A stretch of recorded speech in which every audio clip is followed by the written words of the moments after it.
keni ndryshe, e keni si ajo telenovela Vitrina. 1000 epizode. Vitrina. 1000 epizode. A e do, as e do. A të do, as të do. Mos janë raport.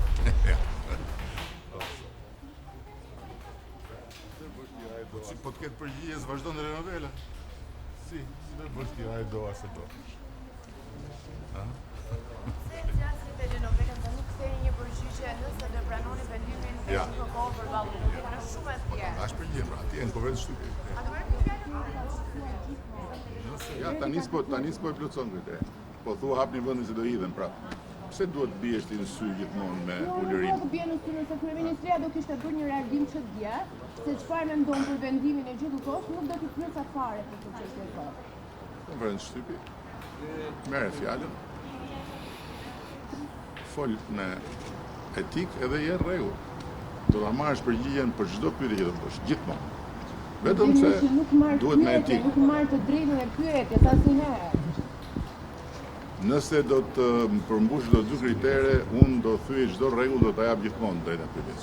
Por jo për miting, për pyetje dhe për marrë përgjigje. Po e bëre këtë, jam rregull.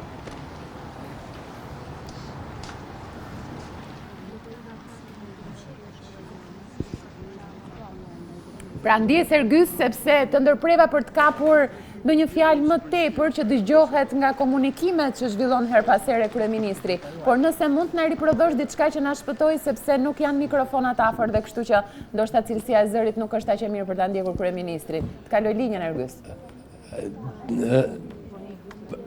Është kryeministri i Maqedonisë së Veriut Tunisitë përsa i cili sapo ka mbritur këtu në Pallatin e Brigave dhe ndjes që nuk u përgjigja pyetjes që sapo bëre, por për të kthyer përsëri tek pyetja juaj.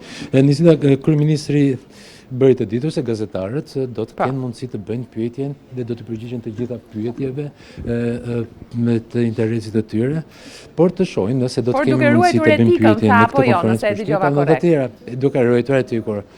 Po, por se pritet të shohin, po nëse do të jetë kemi mundësi të bëjmë pyetje në këtë konferencë për shtyp, pra menjëherë pas përfundimit të summitit që po zhvillohet në Tiranë këtu në Pallatin e Kongresit, Pallatin e Brigadave.